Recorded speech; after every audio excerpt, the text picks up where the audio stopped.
Hello and welcome aboard the Gallant Says podcast. It is Monday, November 25th at 2024. You can watch this thing live on YouTube at Paul Gallant, on Twitch at Gallant Says, Facebook.com/Paul Gallant Sports, Instagram at Sports Gallant, and on X/Twitter, whatever you want to call it, at Gallant Says. You can get it after the fact in podcast form on Apple Podcasts and on Spotify. On tonight's show, we're going to take a look back at everything that the Houston Texans have said since their loss to the Tennessee Titans yesterday afternoon. Both yesterday and today. Are we feeling any differently about some of the things that they've said? And there's one thing I want to focus on in particular. It's the fact that the Texans are really defending their offense. Should they be as defensive for that side of the football? Let's go. A radio show host in Seattle called Paul Gallant. Paul Gallant's wondering the same things a lot of people are. You are definitely living in the hindsight world today, Paul. Do you feel there's been a consistent theme with the interceptions? I think every interception really has a different story. I was just kind of curious what Paul gets to see. Are you kidding me? Paul Gallant, what the hell is wrong with you?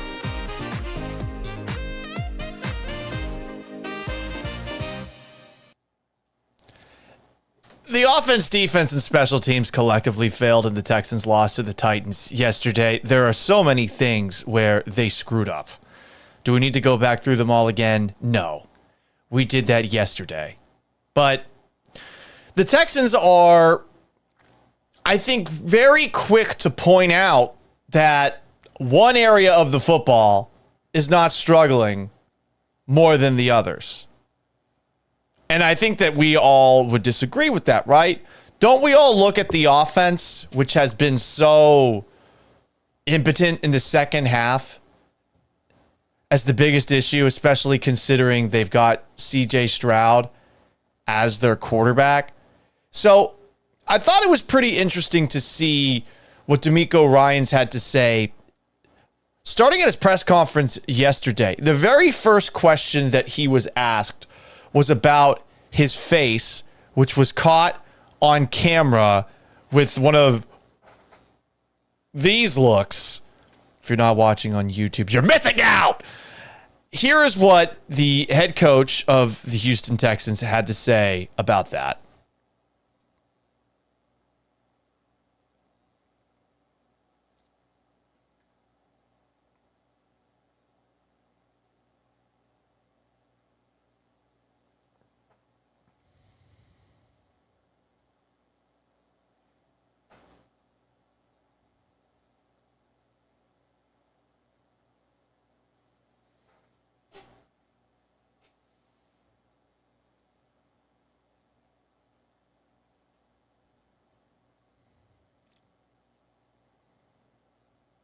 Oh, no. I didn't want to hear him go full Bill O'Brien. It starts with me. You don't want to hear that.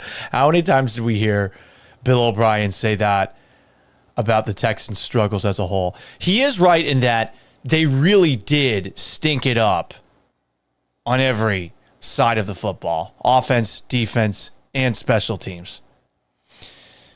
But I think the person who asked that question, I was in the room, I forget who asked it off the top of my head, was probably thinking more than anything about what took place at the end, where you ended up dealing with CJ Stroud running out of the back of the end zone.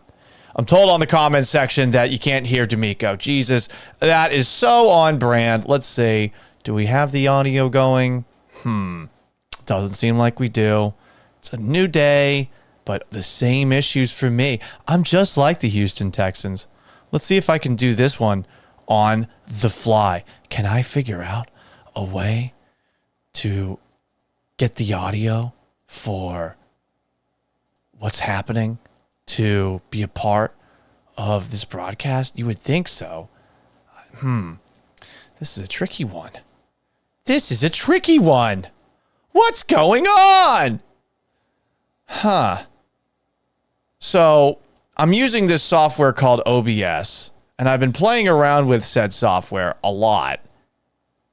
I know I could hear that in the moment, but I guess you guys couldn't. So this is just riveting video, huh? Riveting audio. Although there's no audio. It's just me right now filibustering because I'm too uncomfortable to allow dead silence to happen while I try to fix something that I fucked up. In the meantime, I will answer a question asked on Instagram by Avi Lieberman Comedy. Hi, Paul. My conditioning question remains. Are they out of shape? Is that why they struggle in the second half? Well, shape is always subjective when it comes to NFL players. I mean, how many guys do you have in the league that don't exactly look like they're in the most tip-top of shape, specifically on the offensive line? And I know the offensive line has been struggling. I would imagine that fatigue could have been an issue for the Texans defense yesterday, but I felt like the Texans defense played better in the second half than they did in the first half. And in the second half, once again, they were constantly on the field. I think it's a fair question to ask. I don't really know how to ask it of players. Hey, are you not in good condition? None of them are going to own up to that if you actually confront them, if you try to get them to, talk about that. So to answer your question, I know it's a kind of lame way of answering the question, but I feel like, yes, it could be an issue. I just don't think they'd ever admit it. And I don't know that they would, I don't know that in this situation, any of them would admit saying, yeah, I'm out of shape. Okay. I'm going to go back to DeMeco Ryans and the first thing that he said at the press conference. I believe I have fixed the issue while filibustering. God damn, I am a fucking genius. Just kidding. Should have had all of this fixed before the start of the show. The more I do these, which is always a question mark, as you can see on the bottom line where it says that I do this from time to time. Was hoping to do this at 3:30 today, and then I got sucked into looking at so much audio that I found myself just doing just too much. Sorry. Again, your boy's working on things. But here is DeMeco Ryans at the very beginning of yesterday's press conference being asked about his wide open eyes. Let's see if this one actually works. It's a disappointing loss for us. We didn't do anything well enough to win this game. Out of all the positives that we did have, there were way too many negatives, right? Too many negative plays, right? We score, we get a penalty, we get touchdowns called back, get penalties on special teams. It's just way too many negative plays defensively, like unexplainable, right? Explosives for touchdowns. It's just, we didn't play good across the board, and that starts with me, obviously. And we weren't ready to go as a team, so that starts with me. Once again, I absolutely hate hearing DeMeco Ryans pull out a Bill O'Brien quote. It starts with me.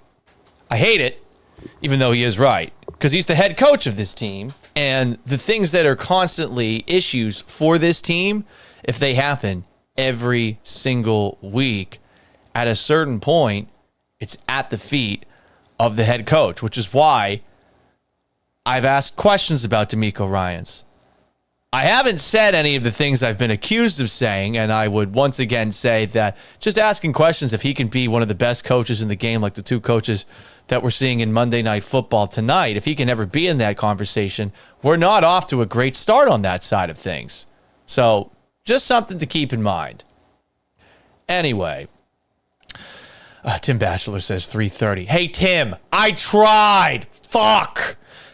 Anyway, here's more DeMeco Ryans. He was asked about the struggles on offense for the Houston Texans. The concern for me is we need to play complementary football, right? We play complementary football, we win games. When we don't, we're not relying on one side, right, to carry the entire team. So whatever happens, like our offense gave us enough points to win the game. So that starts with the defense. We didn't do enough to stop them. We didn't stop the run, and we didn't run the ball well. And we gave up way too many points on defense. So our offense did plenty. They gave us enough points. In defense, we had to be able to stop them. DeMeco said the offense gave the Texans enough points there. He's sticking up for the offense and blaming the whole team. And the defense did stink for a large portion of the first half. They had 7 sacks, but every play that the Texans did not get a sack, it seemed like Will Levis and the Titans offense were doing something. Every single time, it felt like they were able to do something. So, yeah, some of that is on the defense. But the offense is doing the same shit every single week. It's the second half where they just hit a wall and do nothing. Every single time. And you just wonder, when is it that it's going to wake up? I think all of us just look at CJ Stroud and think to ourselves, eventually this is all going to figure itself out. But is it? And what DeMeco says to us, it ultimately doesn't matter that much. I strongly believe that. It's much more important what he is telling his players. And I do think that he is telling his players behind the scenes that they've got to be better. But DeMeco wasn't the only person that was defending the Texans offense. It's an interesting pairing of words. Here is Texans defensive end Will Anderson, who had a great day in his first game back. He had 2 sacks, talking about the Texans' struggles on offense. And like DeMeco Ryans, he's talking about complimentary football. This is complimentary football, you know what I'm saying? And as much as we want to point fingers at the offense, defense, we got to do a better job of executing what coach is calling. You know what I'm saying? We got to do a better job of tackling. I didn't think we tackled really well. And then at D-line, I thought our number one keys to victory was take the run game personal. And, we didn't do that. So, just as much as, people want to point the fingers at offense, it's complimentary football. We got to do a little bit of things better. And, I thought we had a solid day on defense. It could have been better. But at the end of the day, I said we got to play complimentary football. Yeah, Will. I want to point the fingers at the offense. I want to point them at the offense. It's every single week that the offense is not doing offense things. It's not being offensive. So, yeah, Will Levis looking like the second coming of Jesus Christ was a little bit concerning in the first half, and the defense should never have allowed that to happen. But the offense keeps on screwing up. We have a special guest right now. Arya the Cat, what do you think about the Texans' struggles on offense? Were you bothered by their struggles? What do you think is going on that side of things? Look at her pissed off little airplane ears right now. Oh, yeah, she's mad. She's mad that this team can't score points and that they lost to the Tennessee Titans, who have a fan base that randomly goes after her father. Isn't it terrible? Isn't it terrible? Okay, she wants to leave. That's probably cat harassment. Shouldn't rub against my leg. Kitty cat. Okay, here is more DeMeco Ryans. He was asked a follow-up at today's press conference about his words that the offense gave the Texans enough points on Sunday against Tennessee. Yeah, overall, as a team, I think we all have things to clean up, right? All 3 phases.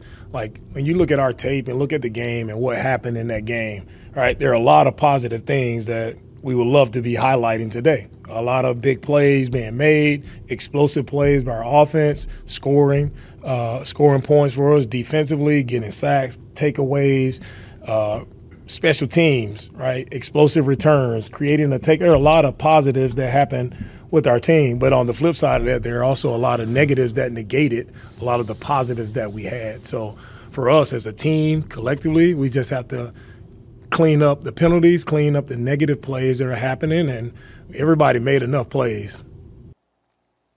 I mean, let's pause for a moment. Some plays were made. But whenever DeMeco Ryans gets into talking about the positive plays, that's just not going to play with us. It's not. I understand he is a glass 75 to 80% full kind of guy. I think that would be great to play for. But in times like this, I don't want anyone on the Texans thinking that they've done anything of value. I want them all to hate themselves.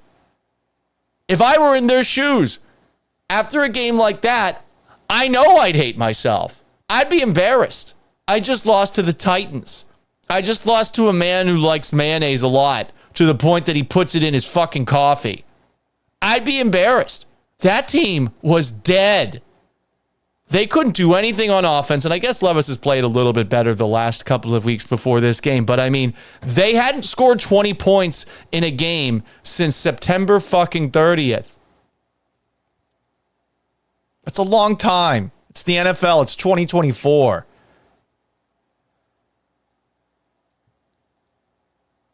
Here's more of DeMeco's answer. He had talked about the positives. A follow-up question is coming. Our team made enough plays to win the game. No, they didn't.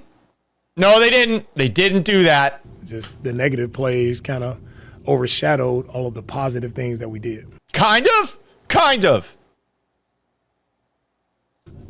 do you put that into perspective for your players? Even for like fans who, when they see the negative, I'm sure players go through the same thing. But like, how do you put that into perspective when you do have good things and you probably want to build off of it, but there are negative things that continue to happen? Like, how do you put that into perspective for them? A great question. How do you put that in perspective? Yeah, for me, as I talk to our team, it's no perspective. I just tell it like it exactly is. So it's like that's what it is. We put out really good stuff, but the negative stuff is just it continues to hurt us. So there is no hitting agenda or anything. It's just get it cleaned up and get it fixed. Well, but that's been the whole season problem, DeMeco. And I think that's why everyone's having such a tough time. I think everyone's looking at where this team is, and you're seeing the same shit over and over again. Do they need to hear that they're doing good things? I think anyone who plays football, who has a couple of good plays, you watch the film and you don't need constant validation or affirmation. You shouldn't, at least. You should know when you've done a good job. It's nice to get a pat on the head or a pat on the back, but is that going to get you to continue to do that? I don't know. And yeah, these days, players are more receptive to positivity. But when you're having a meeting, do you need to go over the good things that happened over the course of a game? You can defend your players publicly and talk about all of those things. And I respect that DeMeco has these guys back as often as he does. But the constant talk about the positives when asked about the negatives, I get why so many people are getting frustrated. More from DeMeco Ryans. And look, this moment at yesterday's press conference, it was not DeMeco Ryans' fault, okay? It was not DeMeco Ryans' fault. I know a lot of people out there, when you're hearing the same things that I'm hearing, you're probably thinking to yourself, hey, bro, like, can we not? But sometimes you get asked a question and you have no choice but to answer it. And I mean, I guess let's just get to it, huh? Hang on a second, everybody. we're working on some new kinks. I worked on a lot of stuff over the weekend to try and make this a prettier operation. And while I've made some strides on that side of things, it's not exactly where I want it to be. And let's go. I don't know why this is acting up the way that it is. Jesus. Honestly, I think at this point, I'm going to need somebody that can do all this stuff for me. Okay, we got DeMeco back. At least for a second. But some of the stuff that I just added here now is not showing. There we go. That's one step. That's two steps. All right. Now, let's see. Let's try this. All right, not exactly where I want it to be, but here is more DeMeco Ryans, and this time he's just getting asked the absolute softballiest question possible. Well, DeMeco, obviously, it's real easy to see the bad things that happen, but you did have a couple of good things, and one of them was Chris Boyd recovering the fumble on that muff punt. Yeah, a lot of positive things happen. I mean, for us to get a turnover, we talked about throughout the week for special teams, create a turnover. We did that. Defensively, to get a pick six, get 8 sacks in the game. It was a lot of really good things that happened, for our team. But the negatives. Why did that guy ask that question? Why did he ask that question? Hey, that was nice when you recovered the muff punt. Of all the good things that happened in this game, Nico Collins returns. He has a touchdown. He scores another one. It gets called back by an illegal motion. You had a couple of nice returns by Damian Pierce. You've got Daniil Hunter getting 3 sacks. But a guy recovering a muff punt, that's the play that you're going to ask about. And then it leads to DeMeco Ryans talking about the positives and focusing on the positives. And oh God, it doesn't sit with me and the way that I'm wired. But you know what? Some people, that's just the way that they like it. One last quote from DeMeco Ryans today. Here he is talking about some of the issues that are happening on offense and whether or not, as the head coach of this team, he feels tempted to step in and take over. One of the things you wanted to do the most in year 2 was listen to your coaches more, listen to your assistants. As someone who's been a defensive guy his entire career, you've been a successful D coordinator, still doing a good job on defense. Is there any extra challenges, like when an offense goes through the struggles that they're going through right now, as kind of the overseer of everything, to where maybe you want to oversee it a little bit more than you usually would when you were just focused on defense before? For me, as I look at our entire team, and being over the entire team, it's emphasis on everybody, as coaches and players, to just make sure everybody is on the same page of what we're doing, and as players, make sure we're executing what we're asking to get done, right? And if we do that better, that's our team will improve in all 3 phases. He once again deflects from the offense. Now, again, I don't know what DeMeco Ryans could theoretically say there that's going to make us feel better about the guys who are running the offense. We all know about Bobby Slowick, their offensive coordinator. We also know about Chris Strausser, their offensive line coach.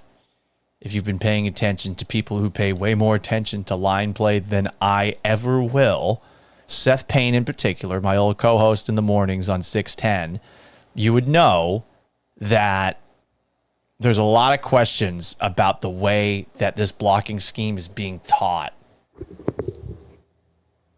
just go on his Twitter feed. That's all you really need to know. The offensive line coach seems to be having a tough time communicating to these offensive linemen how to block. And with Kenyon Green out of the mix, the team is not good at running the football. We don't like Kenyon Green in pass protection, but we like Kenyon Green as a run blocker. He's been good on that side of things. I don't think he's a complete bust the way some make him out to be. The problem is he's on a team that wants to throw the football more often than it wants to run the football. And you're in this spot where you need to run the football to just create some sort of balance, but Joe Mixon isn't able to make everything happen on his own, you know? If the Texans offense turns into some variant of the Boobie Miles Permian offense from Friday Night Lights with Billy Bob Thornton as the head coach, it's going to struggle. And that's what's happening here. And I think DeMeco's defensiveness when it comes to the offense is frustrating for us. I imagine behind closed doors, he is thinking long and hard about what can be done, but what can be done? Do you move Gerard Johnson into the offensive coordinator role?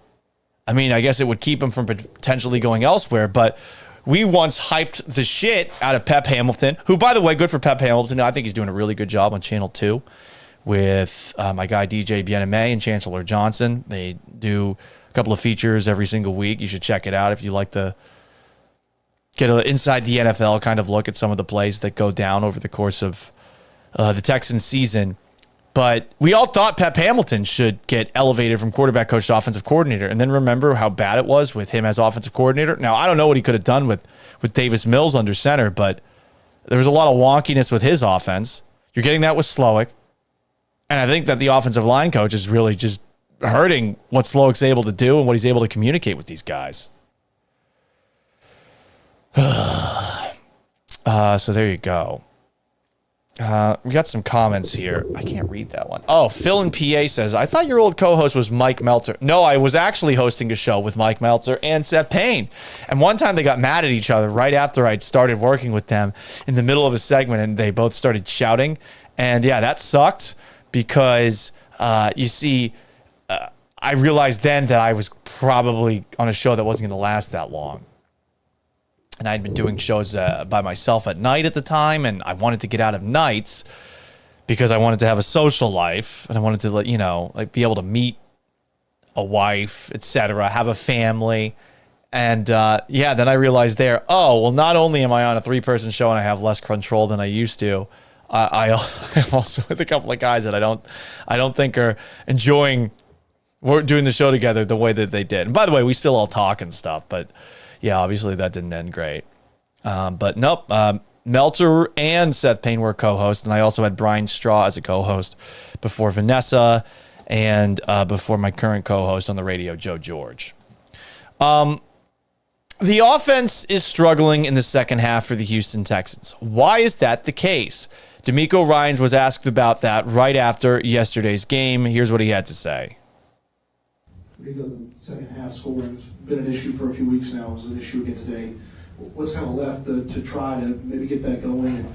Has there been a constant that you've seen from some of those issues? Yeah, the first thing is we have to create positive plays, right? Too many times, whether it's run or pass, we have a negative play, which it just kills our drive. So first thing first, how can we sustain positive plays and build drives? Too many drives, we're stalled out before we can even get started.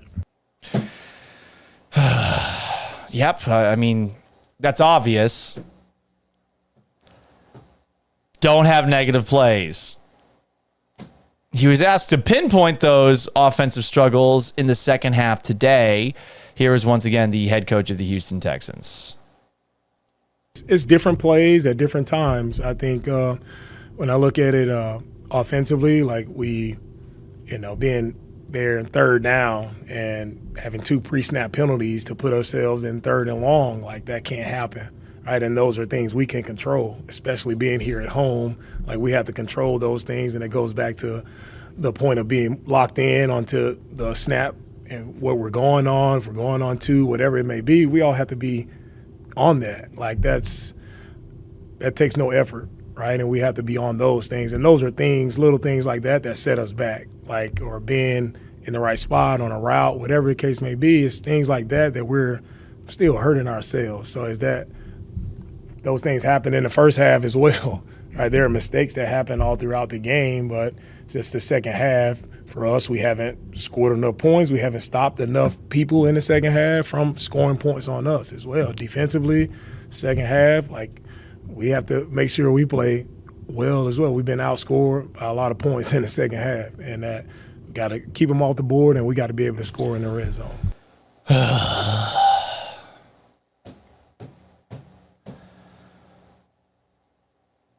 The worst part is we've just heard it so much, and it hasn't changed. That's the worst part. What else can he say, you know? I don't know. I really don't. Let's read some comments here on YouTube at Paul Gallant. Justin Booth says, by the way, why isn't Bobby Slowick up there in the booth? The sideline ain't it, buddy. And I think a lot of people are focusing on that picture of CJ Stroud with Bobby Slug next to him. It was a screen grab, and Stroud looks like he wants to be anywhere but next to Slowick. I think it's a jump to conclusions that means Stroud's out on Slowick based off of that picture. But based off of the results, I can certainly see why. Stroud, to his credit, he, like DeMeco Ryans, is saying, it's on me. Here is CJ Stroud after yesterday's game. The first one couldn't really see Mitch. Try to put it in the window, and we just weren't on the same page. When I saw that at first, that interception that he threw, the one to John Mechie, we're up in the 800 level in the press box. I wasn't 100% sure that wasn't on CJ Stroud. And I will admit that first instinct, given the struggles he's had in the random moments of inaccuracy and the moments where he has felt pressure that wasn't there, I assumed that is what happened there. It turns out the broadcast suggested otherwise. I had a lot of people saying, well, actually, the broadcast said this. And Ross Tucker knows a great deal about football. He was the one that said John Mechie should have been in a better spot. He could have been in a better spot, for sure. But your back's to the goal line. You're inside your own 20, and there's less than a minute left. Stroud says a little bit later, let's let him continue here, that I didn't see Mechie there. Can't do that right there. That's giving them points, which ultimately led us to lose. You can't do that there. He is taking some onus for it. I think people just have this gut reaction that whenever Stroud fucks up, you want to point the finger at somebody else. So Mechie could have been in a better spot there, but Stroud didn't see him. And if you watch the replay, he doesn't look very comfortable as he throws that football out. And he's throwing it to him while he can't see him. Mechie could have been in a better spot, sure. There's a lot of throws that have to be made in the NFL where you're essentially trusting that a receiver is going to be there. But there, should you trust your receiver to be there? Just given the stakes. I don't know. Again, I'm playing armchair quarterback here. I was more just annoyed by the amount of people that believe that because someone says something on a broadcast, even if Ross Tucker is right, and he probably was there, that is definitively what happened. But I asked CJ about it, and this was me asking this question. Humble brag me, Big J Paul, more from CJ Stroud. And then the second one, just got to put it a little higher. If I get it to him, Nico has a lot of space to run. So, just two mistakes that I made that can't happen. Some comments here. Todd the Show says, do you throw to guys you don't see? I mean, sometimes you do. If you're a 6 foot tall quarterback, you're a 5'11" quarterback, 5'10" quarterback, and Bryce Young. Yeah, sometimes you're just going to have to trust that things are open downfield.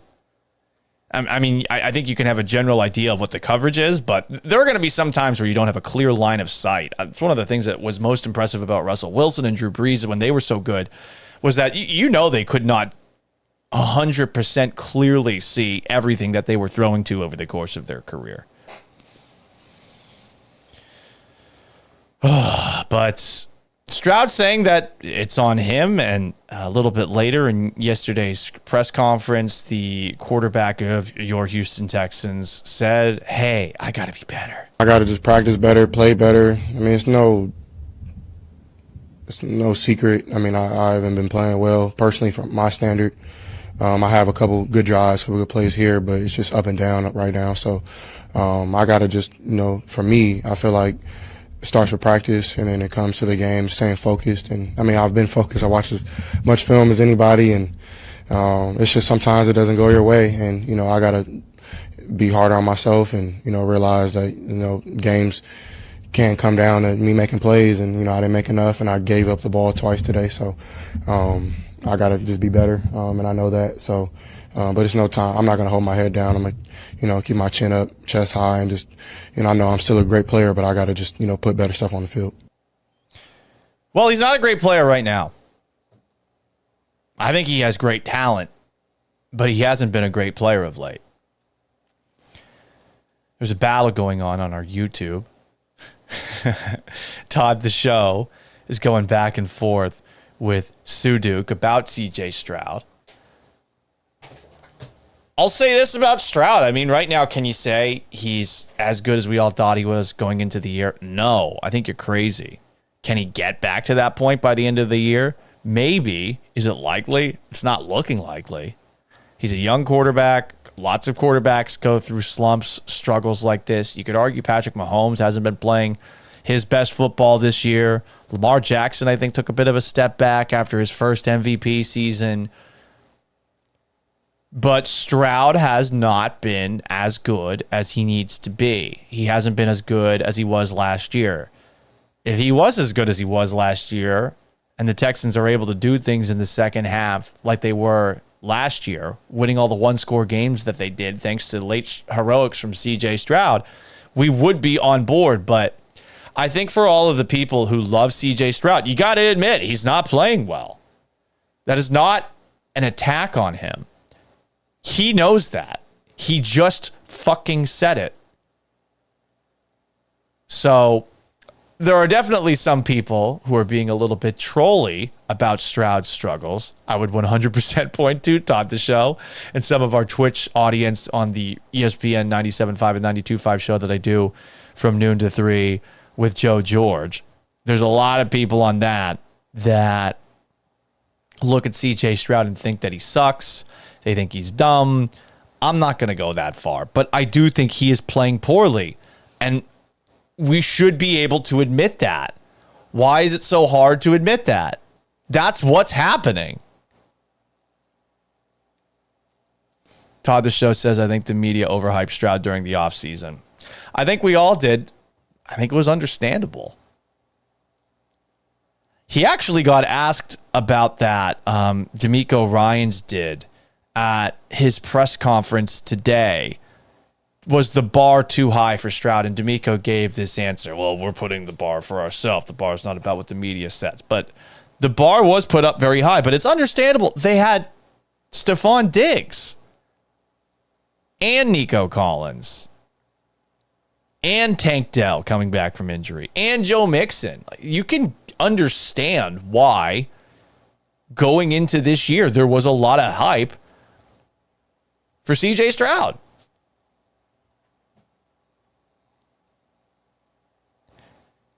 Let's get into some more of the things that were said after the Texans loss 32-27. Everyone is aware of the little things and the lack of attention to detail. Unfortunately, no one seems to have any fucking clue as to how to clean those things up. I'm tempted to play a clip from my favorite movie growing up as a kid, Angels in the Outfield, when Danny Glover has a rant about his very bad California Angels and says, I want you here at 9 a.m. tomorrow morning. We're going back to fundamentals. And this random guy says, fundamentals in the middle of the season? But it is almost like they got to go back to it. And, you wonder on a week like this where players are human. Thanksgiving is on Thursday. How focused are they going to be? It's a young football team. I think the Rockets had some issues the last couple of years around the holidays. They were always like, well, it's the holiday season. I think that was Kevin Porter Jr., the one who would bring that up. Juggling the holidays with an NFL schedule is probably not very easy for a kid or someone younger than me.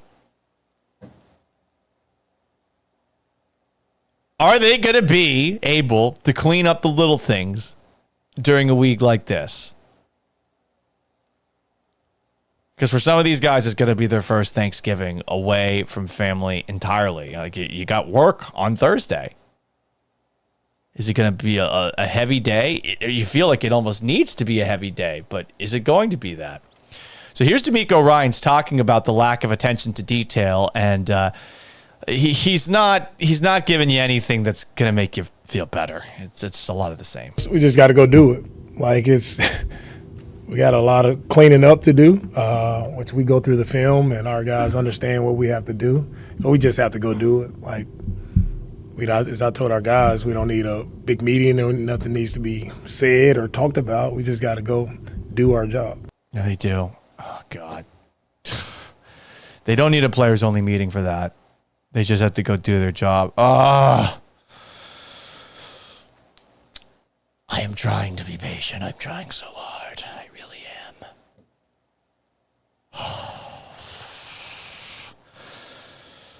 More from Texans head coach DeMeco Ryans. How do you get more locked in? Oh, boy. I don't know if I can do another episode where I'm just playing Texans quotes.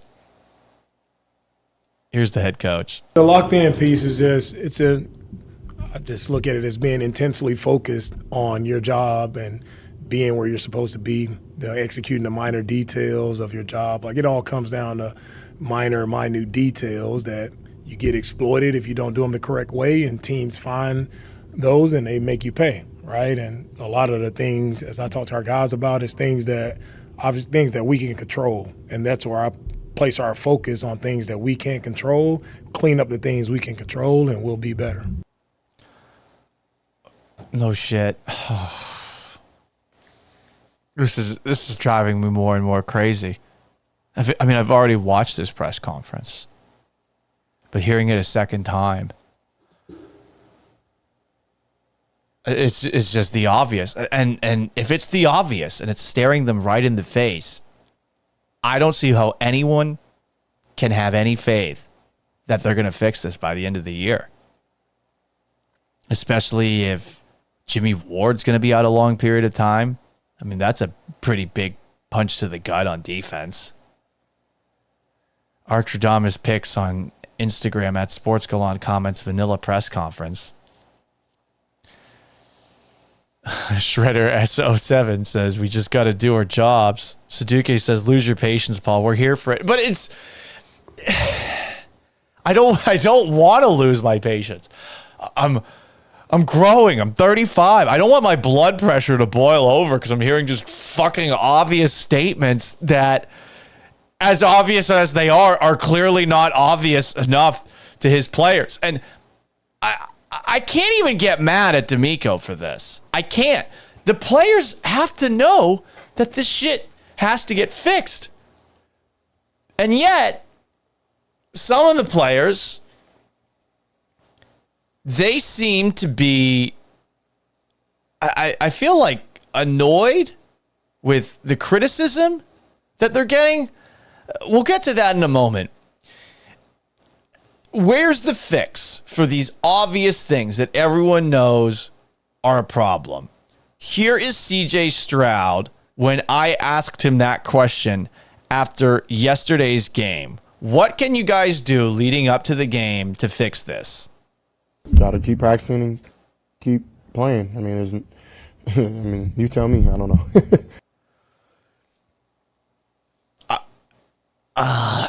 He looked me in the eyes and he said that.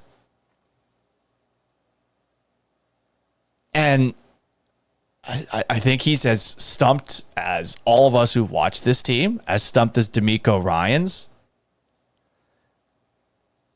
To Stroud's credit, I think he takes all this struggling personally, and we've seen him on the sideline the last couple of games.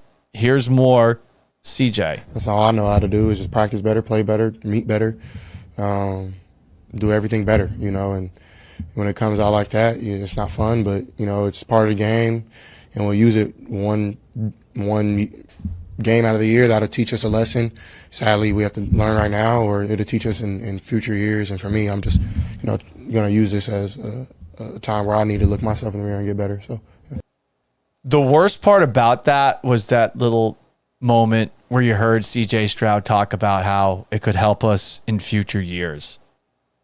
Because it really feels like if it does help them at all, it's going to be next season.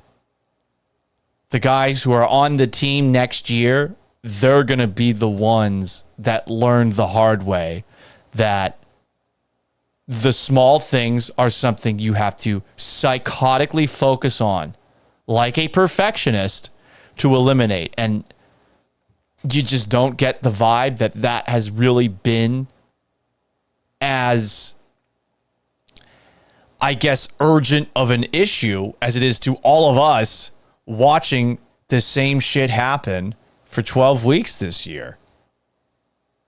I asked Titus Howard this very same question after yesterday's game. What can you guys do differently to clean things up? Here is his answer to that. That's the way we can look at it. I just think you practice and how you play. So the little things, we got to be correcting them throughout the week and not just waiting on game day to correct them. So I'll say that we just got to be more detailed throughout the week to fix those things, and then so they won't show up on game day. That's the way we have to be more detail-oriented during the week so it won't show up on game day. For fuck's sake. And look, I'm happy Titus Howard actually spoke. He's getting crushed online a lot, and the film is not helping him out. But at least he talked this time. He didn't talk after the brain fart he had where he strip-sacked his quarterback. He did talk after the Cowboys game saying, hey, the Cowboys said we were little brothers. I guess it was DeMarion Overshone. We're not their little brothers. Yeah, but you're doing the same shit every week. And they're aware of it. And they're saying we got to focus on the little things. Why the fuck haven't they focused on the little things? Did they just think that every single game that they have won this year is something that they should be proud of? And I know there were moments earlier in the year where they were annoyed with the pushback that they were getting for the illegal formations, the false starts. But, I mean, they were at fault for those things. Here is Juice Scruggs talking about things that the Texans could potentially do differently to clean up the little mistakes. You guys have been talking about a lot of this. I know DeMeco's harped on it as well. What gets it fixed? Putting our mind to it, coming in, just getting back to the basics for real. I think that's what it's going to start with, and just taking it day by day. Oh, God, it's the same. Back to the basics, day by day. At what point do you think that's not enough? I'm going to read some comments. Solomon Grundy comments on X. I'm sick of hearing things will be better in future years. Might as well be a Browns fan. Well, it never gets better for the Browns. Same thing for the Bears. Same things for lots of teams. Shredder _S _07. We got to do our jobs more. I feel like you're trolling me. Naya86 on Instagram says they say the same thing after every loss. Yeah. Oh, God.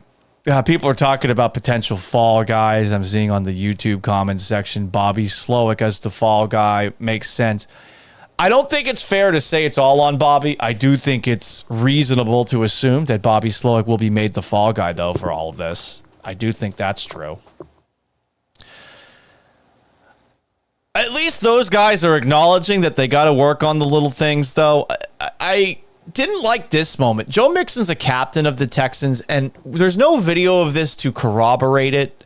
So hopefully the sideline reporter wasn't making this up. I don't think a sideline reporter would make it up, but I would like to know the degree with which Joe Mixon was doing this. But this is a moment from the Sunday broadcast on CBS, where the sideline reporter for CBS said that Joe Mixon was getting into it with fans in the stands. Guys, talk about an energy shift. Things were bad on this Texans sideline before Boyd had that recovery. Tank Dell was slamming his helmet in frustration. Joe Mixon was yelling back at fans who were talking trash. All of a sudden, Boyd comes over, stands up on the bench, holds up the football, and it was kumbaya, everyone. Let's get back at it.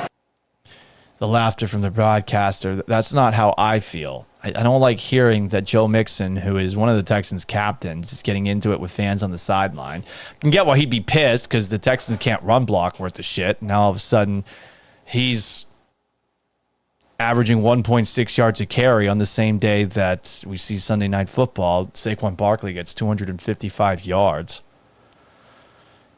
But the occasional comments like that from a report, the idea that Joe Mixon's getting into it with fans does suggest that perhaps there is a disconnect with the struggles that this team are going through and how serious they are. You also got this from Azeez Al-Shaair after the game. Al-Shaair went out of his way to compliment the Tennessee Titans, and I think some of you guys are going to be scratching your head at some of the things said along the way here.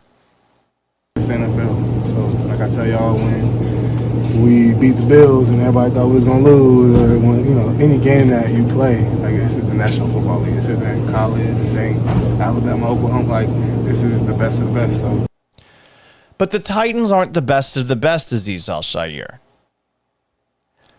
Yes, everyone who makes it to the NFL is generally as good as it gets at the sport of football as you're going to find in the United States of America and probably the world. Still, that team had a 2-8 record and hadn't scored over 20 points in a game, and they got 20 points in the first half against you, and they were doing whatever they wanted.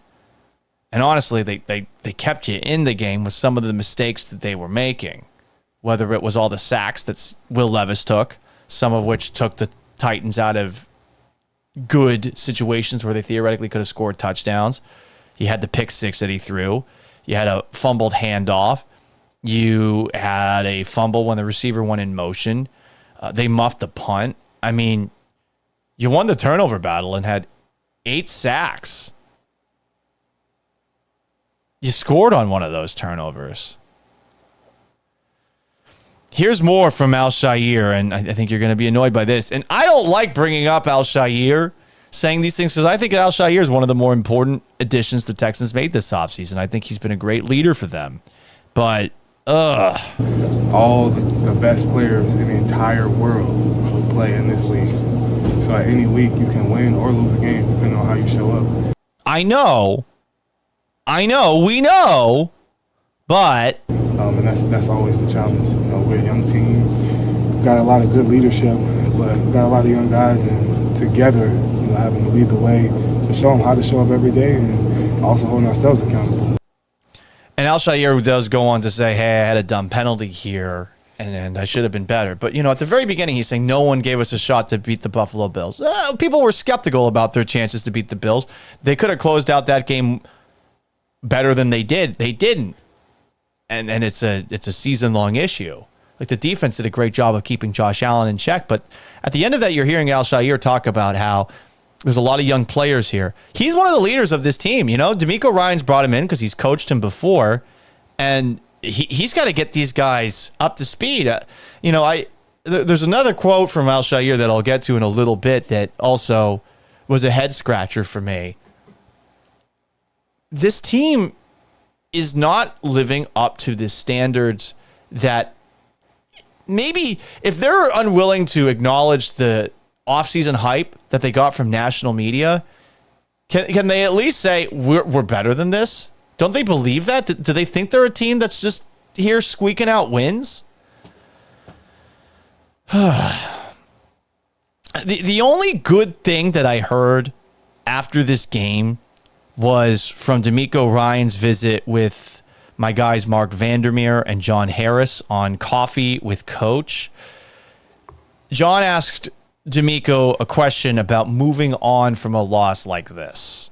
How tough is it to really, like, is it really 24 hours? Do you have to, like, say, okay, I got to get my mind on something else. I got to do something else, so I've got this one behind me. How tough is it to kind of apply that rule for yourself? Oh, this is extremely tough, and I'm not letting this one go. This will be a week-long one that I make sure we all remember. And so, we gotta change. We gotta play better. Right. So this one is gonna sit with me all week until we get the opportunity to go out and compete again versus the Jaguars. So I want this to sit. I want this to sting all week for our guys, and I want everybody to feel. I know that's how I'm going to be feeling all week until we are able to go and change it. It's sad that that's a mini victory. It's really sad that DeMeco's saying, I hope that they stew in this loss for a little bit is actually a good thing. But it makes you think, what was he saying after the loss to the Jets? And what is he saying after some of these games where they're winning, but they're not finishing? And I know he said that they finished against the Cowboys. They kind of did. They kind of did. You had that Cooper Rush fumble that was returned for a touchdown, and the offense doesn't score until after that, when the Cowboys' back was broken. And there were moments early in that game where the Cowboys looked like they were about to quit. The body language was terrible, and yet they hung around with you for a while. I hate that that's a mini victory. And some people are saying, oh, that's nice online, but you should be saying, why the fuck did it take so long? Is this really the first time that he said, I don't want these guys to move on from the game? And I get it. Like they've won a lot of these close games, and a win is a win. But it took a loss to the Titans to wake you up 12 games into the year? Come on. Some comments here on Instagram. Archadamus says the Texans play up and down to their opponents. Nia86 says they should have never lost to the Jets. You're right. And the Titans. And this is when they should have had to stew in it. Like losing on Thursday before a long week to the Jets. You don't get to play right away afterwards. You have to wait a little bit longer. That should have been the moment that made these guys realize, man, we're taking this for granted a little bit. And I get that there was no Nico Collins, but I mean, that's the one game that the Jets have looked good in since they fired their head coach, Robert Saleh. You know, I mean, they're a disaster on the bye week. There's rumors about Aaron Rodgers potentially getting released, like Daniel Jones. You got Devontae Adams sliding in people's DMs. Ugh. How many groan noises can I make? We still got more clips to get to. The worst moment in Sunday's game, you got a couple of possibilities. You have the moment where Dario Gumbawale forgot to pick up the football in the end zone on that kickoff. God, what was he doing? It's a live ball, dude. But I really think the worst moment was when the Titans tight end Okonkwo, right after the Texans had kicked a field goal, catches a crossing pattern and then runs 70 yards upfield, and he's basically untouched. Because I felt like the Texans defense put in zero effort on that play. After the game, when some of the defensive players for the Texans made themselves available to the media, I asked safety Jimmy Ward, who of course had that pick six, one of the easiest pick sixes you'll ever see. I asked Ward this question. Were you guys caught off guard by how fast Okonkwo was on the 70-yard touchdown? In case you couldn't hear it, I asked him, were you guys caught off guard by how fast Okonkwo was on the 70-yard touchdown? If you're not watching this, I encourage you to, but this is the safety for the Houston Texans, and his reaction I haven't seen a reaction like this very often in the locker room to a question that I've asked. It felt like he was about to say something or wanting to say something, and he held back. I really need to watch film on that because I was on the right side. So, but and he was a tight end, right? Great play by him. You know, we play him again, right? Okay. All right. I don't think they'll take him as lightly running downfield as they did there, but go back and watch that. It was a rough play for Kalen Bullock in pursuit. Young player, but you're in a close game. Okay, he got by you. You can't let him go all the way to the end zone. You got to get on his ass.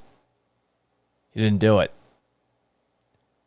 That can't happen. A big play like that. It's a catch and run, guys. Ugh.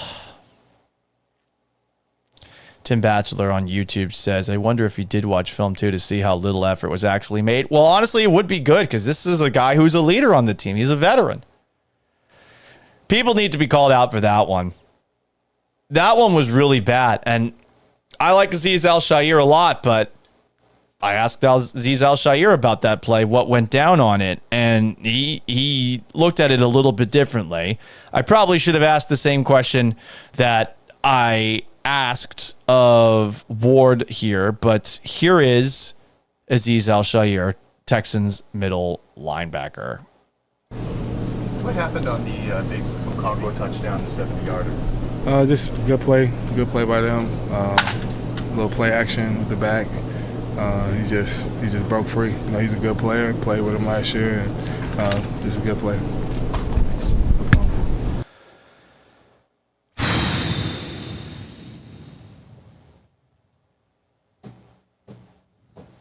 I mean, he made a good play, and that's his old teammate. Does give him an opportunity to not, I don't know, think about a lack of effort that might have happened on that play. Man, I don't know if I can do many more of these just going through all the quotes after a loss again. Here is Texans head coach, not linebacker. He might be able to play linebacker.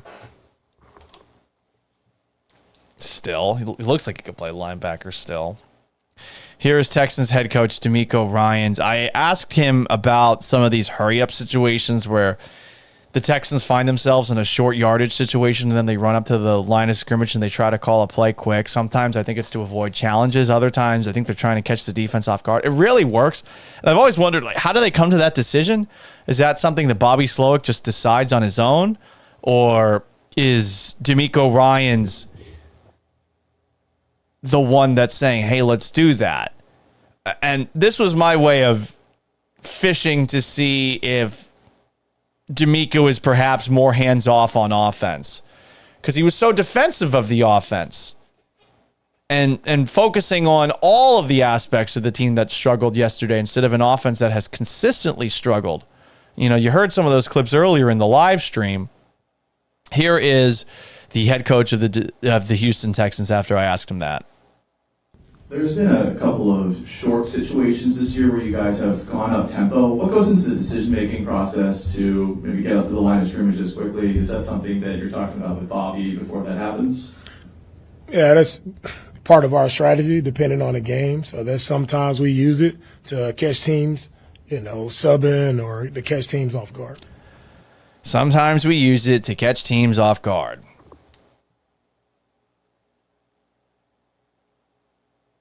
I wonder if he disagrees with it. It doesn't work.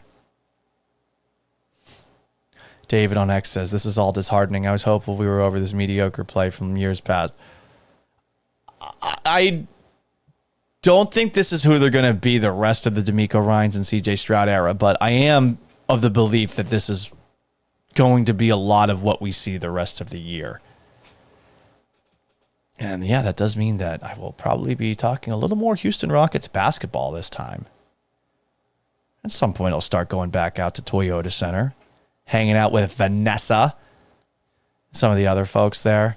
I got blocked by one of those Rockets online folks. Brado in my online back and forth with at Texans commenter. Brado got a stray thrown at him by Joe George. So we had an exchange. I called him Baby Cakes. He really doesn't like it when you talk about him as if he is a young man, but he tweets like he's fairly young. You know, he tweets with this like naive innocence that someone who idolizes Ty Washington has to have to constantly talk about him as a good player the way that he did in years past. Whatever, he's young. He'll get as jaded and cynical as me someday. Anyway, more quick quotes from after the Texans lost to the Tennessee Titans. This is how the press conference wrapped up. Remember that sequence where the Texans had a short situation and on fourth down, it looked like they were going to go for it and then they didn't? Here's DeMeco Ryans being asked about that. What happened there? Nothing happened. I decided to punt the football. Okay, thank you, Coach. All right. I decided to punt the football.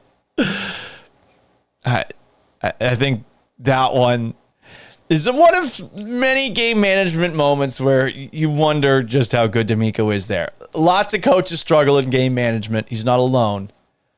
But I think there's some moments you can ask questions about that side of things. DeMeco today at his press conference was asked about potential changes on the offensive line. Here's what he had to say.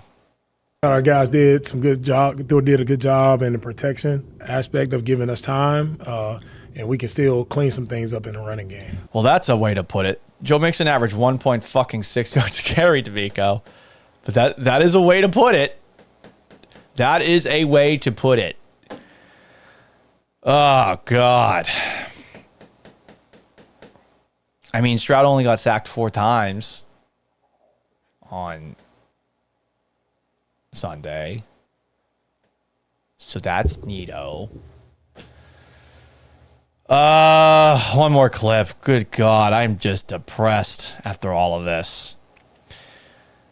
Here is Jarrett Patterson asked about why the Titans defense was as good as they were on Sunday, and this is going to, once again, frustrate you when it comes to offensive coordinator Bobby Slowick and offensive line coach Chris Strausser. The way the linebackers are playing today, they play a little different than we saw. I mean, instead of playing over the top, they're playing backdoor a lot of the run, so we just got to be on it and, expect different looks and just execute at the end of the day. Oh, God. So they were doing something different than you expected? Well, you got to adjust. You got to adjust. And they didn't adjust. Bobby Slowick is getting most of the criticism. I do think that Chris Strausser, who did interviews once this season, and for whatever reason, no one put their cameras on him during said interview. That guy, I think, is a bigger issue than Bobby Slowick. I think Slowick has called some good plays. I don't think Slowick is as bad as he's made out to be, but I do understand frustration with this offense not getting the most out of a quarterback that a lot of us believed was top 5 based off of what he did in his first season. Lots of comments here, and I appreciate everybody who has stuck around for the entirety of this show. I'm looking to see if there's anything I haven't really addressed. I think a lot of people are just sort of laughing along with the things that the Texans have been saying. Justin Boo's comments. I just hope no veteran tells CJ at the end of the season, sorry we wasted one of your years. Or like when J.J. Watt said that to Deshaun Watson. Well, guess what? There was a moment where Will Anderson at the very end of the game goes up to C.J. Stroud and seemed to console him. I do like that the defenders have their quarterbacks back.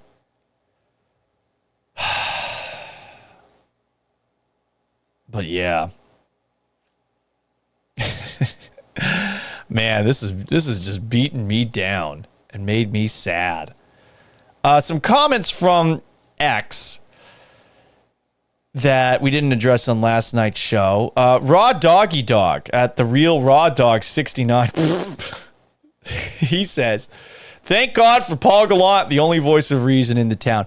I think everyone in local sports media has come around to the idea that Stroud is struggling and that DeMeco Ryans is not having a great season as head coach, given that the same mistakes are happening on a week-to-week basis. I know some people got all pissy about the question I asked about DeMeco's ceiling, but I feel like it's a fair question to ask, given that week-to-week the same issues keep happening. And after a loss to the Titans, I think a lot of us are more willing to admit it. I want you guys all to know that when I'm saying something about football, unless you can tell I'm being sarcastic, I'm not saying stuff for clicks. I'm not saying stuff to get a reaction. I'm not honestly wired that way. Maybe I'm a skeptic and a cynic by nature. I don't think I'm a goes out of my way contrarian. And I feel like everybody in town is being pretty reasonable right now. You know? More comments. This is from X after last night's show. Paul, the Texans play up to the competition just as much as they play down to the competition. They beat Josh Allen and the Bills. They made Josh Allen struggle. They made Goff and Love struggle. They were in position to beat the Lions and Packers. Who's to say we won't compete and beat Kansas City or the Ravens? Okay, competing with these teams is one thing, but finishing the games, you should not believe they will do that.